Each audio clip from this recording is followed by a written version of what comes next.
Last year we did a demo on PPF. It was a little long, so we wanted to keep it a little short. Also, it's kind of hot, and it's very, very difficult to install vinyl in this weather. So hopefully we can do it without stretching it too much. But the reason why you don't like doing it outside, and we tell people not to, is the heat will make this vinyl stretch more than you want it, right? So vinyl can actually stretch up to 30%, but there's a pullback. So you've probably seen some bad jobs, and if it's a bad job, it looks perfect indoors. You take it outside into the heat, it starts to shrivel up, and then you get all wrinkles everywhere, right? So that's what we want to avoid. So what we're going to do today is we're going to do a custom, we call this a rear liftgate panel. So on the Model Y, we printed it just for this event, the Chattanooga Charge, in their fonts. And we're going to do the rear, so you guys can kind of come around and watch us kind of do it, how it works. But what I want to explain is vinyl is very different. There's really two types of film other than tint that exists. One is going to be vinyl, which is polyvinyl chloride. It's plastic, but it typically is only to change the look of a vehicle. It doesn't actually do any protecting. So some people think, well, if I put vinyl to protect my car, rock chip's gonna go right through it, right? And it's gonna chip. So I want you to be clear about that. Paint protection film is something called polyurethane. It's TPU based. It actually has technology where it could self-heal, and it was actually developed during like the Vietnam War for like Blackhawks, the blades, so that it protects it. That's how it came. 3M actually developed it. Then it somehow went into NASCAR race cars, and then it went to Teslas. So it's a really weird thing, and it's gotten so much better where it doesn't yellow and stuff like that. So what we're going to show you today is really, really quick ways to customize a Tesla without being too intimidating. So we're gonna start on the back. You guys can kind of come around, see the liftgate. We're gonna do a little bit of the handle, and then we're gonna do the light bar. And it sounds intimidating, but it's really not. And we have a sponsor from Cyberglow that has a light bar that will change this, and you could change it to any color. So we're gonna make this kind of reddish orange, and then we're gonna make the light bar orange as well at the end of it. I think that'll be kind of cool. So we're gonna go ahead, if you guys wanna just come around, and by the way, this was a wrap car by us. This is David Moss's car. It was one of the first, or the first FSD from coast to coast, and he did not touch it. All right, and then squeegee. Yep. All right, so first off, it's hot. So I oversprayed it because I wanna bring the temperature down. It's really, really, really hot, right? So when I touch it, you just wanna bring this down. You notice mine does not have the Tesla anymore, right? I already de-badged it. So you can do that. Some people like that logo, some people don't. So that's up to you. So the way this works is basically right here, and it goes all the way around, right? Make sense? So the easiest way to do this is something called a reverse roll, and you could do this technique.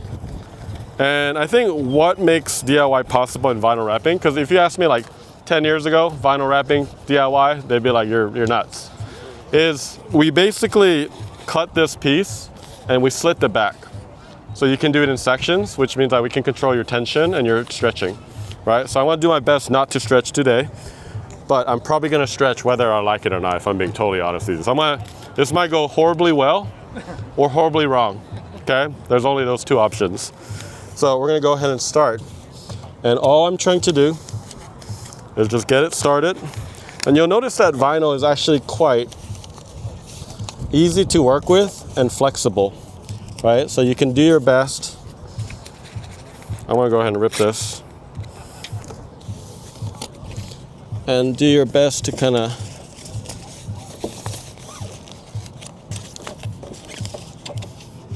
and at any point, if you guys have any questions, feel free to ask. We don't have to just sit and watch. You can ask. Are air bubbles a struggle? It can be, but I think a lot of times people get really intimidated when they see the air bubble and they go, "Oh, I'm bad at this," right? And then they just kind of move on. But then you notice I'm able to kind of manipulate this. This is the part that's going to be kind of difficult. You might have already stretched by the time I got to here. And you can see it actually didn't do too bad of a job, but that alignment is atrocious. So I'll do my best. So this isn't like a sticker that you're worried about it like being perfect the entire way across. You have time to, perfect it as you're... Yes. So right now, the problem with the temp is, if you notice, it's gummy. It's actually not gummy in general. It typically, you have a lot more time to work with. And if it, like let's say you wrinkled it up, you could actually get heat. And when you do this, it will actually, it's a memory-based film. It'll actually go back to normal, which is amazing. So this is what, the technology for vinyl has really increased a lot. It's a lot better than it was literally like 5 years ago. So basically, I have the top of line, and you can notice like right here, it's starting to really kind of stretch out. Look what happened right here. So I didn't even pull, and it stretched like an inch, right? So that's what I was talking about. So I'm gonna do my best, and I don't know if I could fully align it, but basically we use a squeegee with a microfiber, right here. And you're gonna do this motion right here like this, right? And then this did stretch, so I'm just gonna have to deal with it, unfortunately.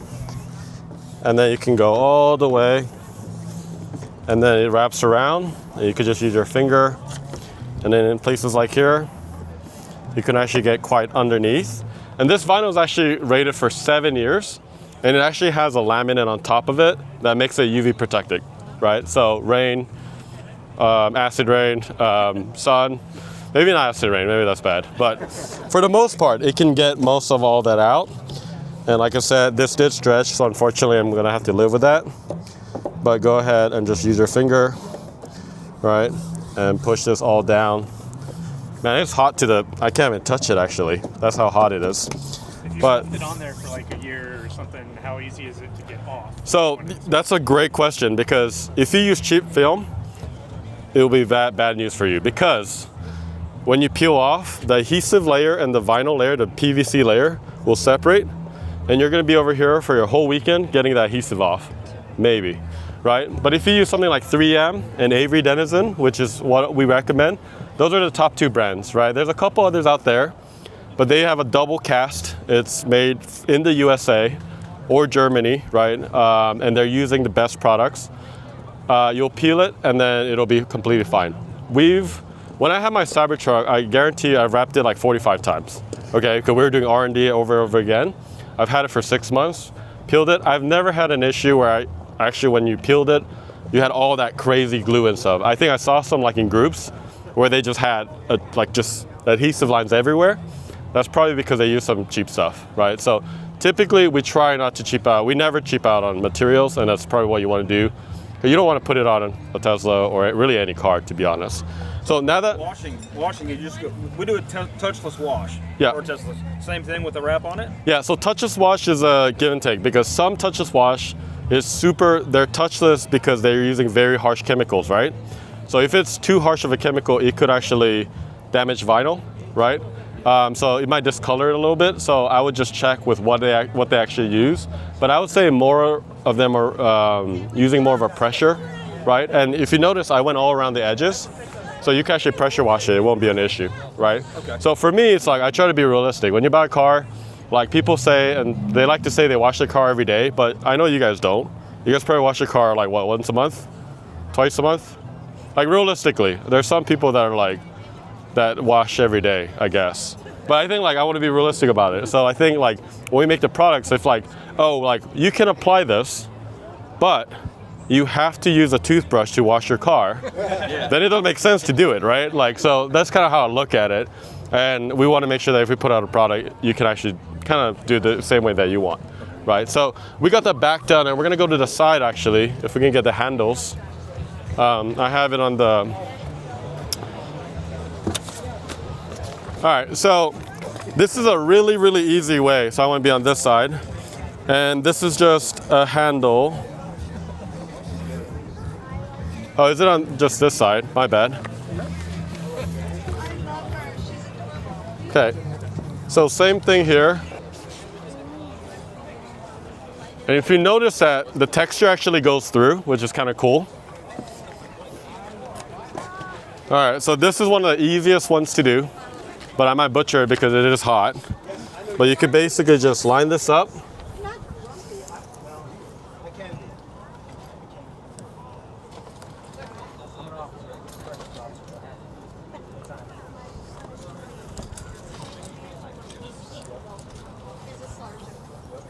just like that. And then you could kind of use your fingers. All right, so I went a little short on that.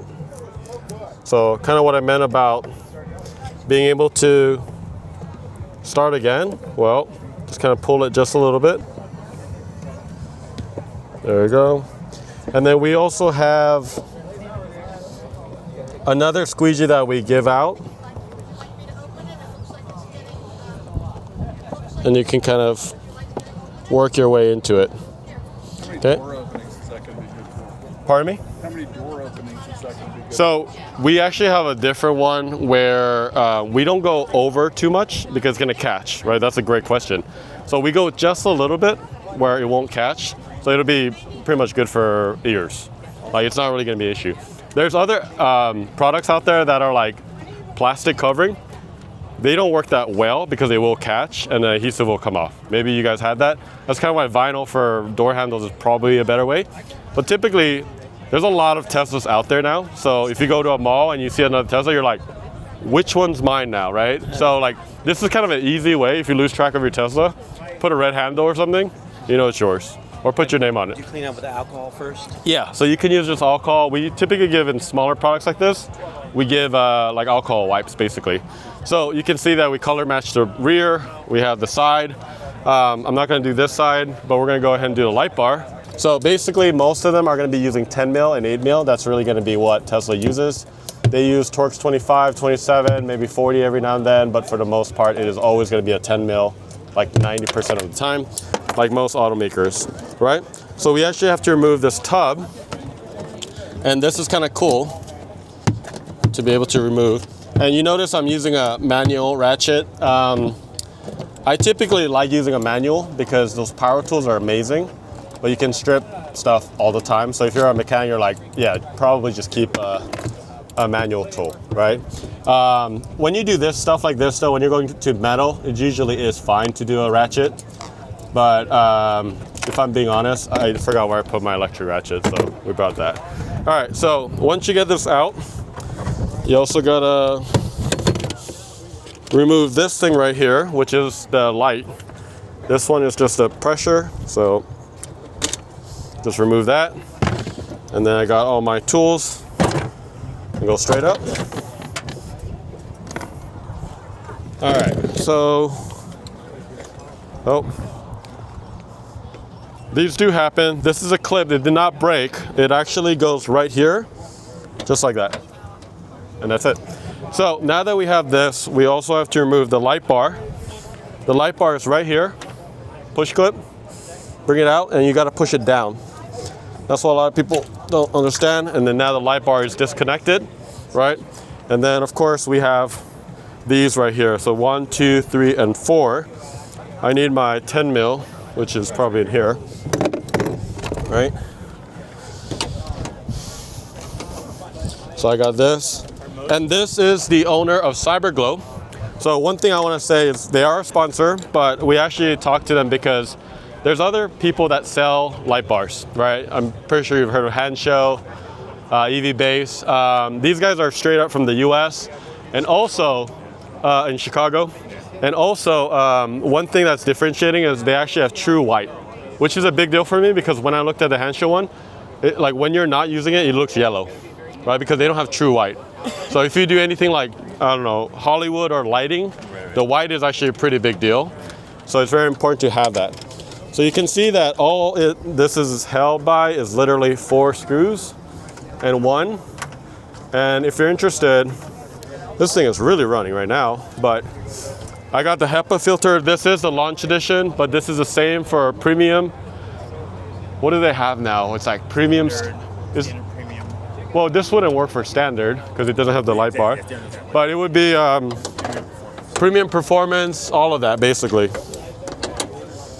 But what's really cool is now that we have the handles and the rear liftgate in red, we're gonna use an app and then basically connect it and then kind of go from there. So, like I said, I got my 4 screws. Should be able to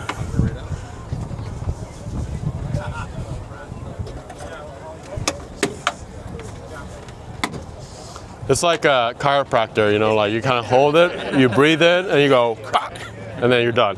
All right, now you throw this. I'm just kidding. No, save this. Just save this. Don't throw it.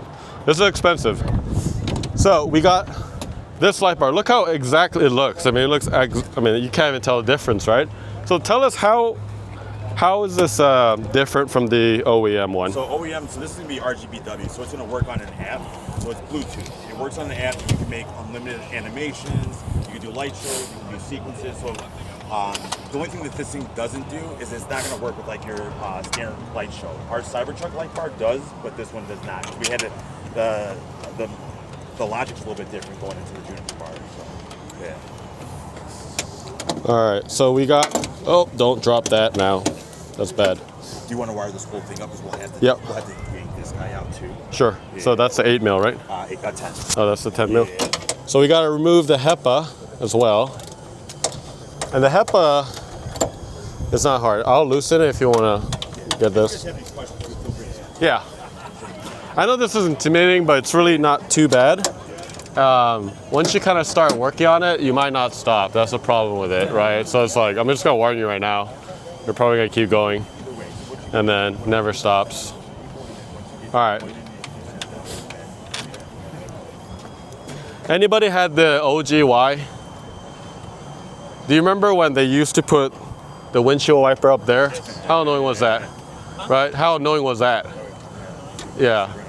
And now I mean, stuff like that. It's kind of nice that they changed it up. All right, so we got the HEPA. All right, so this is out. We'll put it aside. All right, so we're gonna be wiring into the lithium ion, right? Yeah, we're going to the 60 battery, so we'll want to take the accessory bolt off. Oh, actually, this should be a bolt. Okay. For you. So real quick. That's you need the 8 mil, right? That's going to be another 10. So That's a 10. Yeah. Let me go grab that real quick. So we'll do it backwards. So what I'm going to do now is I'm just going to daisy chain into the actual. This is all plug and play. So this is probably 15 to 20 minute install. Yeah. We're just going to daisy chain into the actual OEM. Yep. So I'm plugging it in here. Yep, and then lock it in. And then it's going to lock that in. And it's going to plug right into the actual bar. So you're basically creating a bypass. They got all the cords.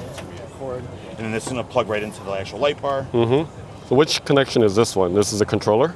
This is to the controller. Yeah. So this is to your Bluetooth controller, Yep. which can store right underneath here. And then now you just plug it into your power, and Okay. that's going to be it. Great. All right, so which bolt? I've got it in my Okay.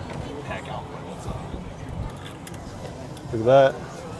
And then I've got zip ties. So typically you'll zip tie this to the actual Yeah. stuff right in here. I'm not going to do all that, but we're powered in, so we could actually. All right. So now it's all powered in and we're ready to go. So we're going to use a controller on his phone, and we're going to get as close as we can to the handles and then the rear liftgate panel. So this took us what? While explaining, like 5-10 minutes, Exactly. right? And it was about 12 volts in total, I think. Exactly. So Yeah. we have 4. Yeah. All right. So we want to go. Where's your red? This looks like my computer now. I got a RGB. And I'll show you the actual just regular white. Let me go ahead and turn it on as well. Absolutely. Because we gotta show that.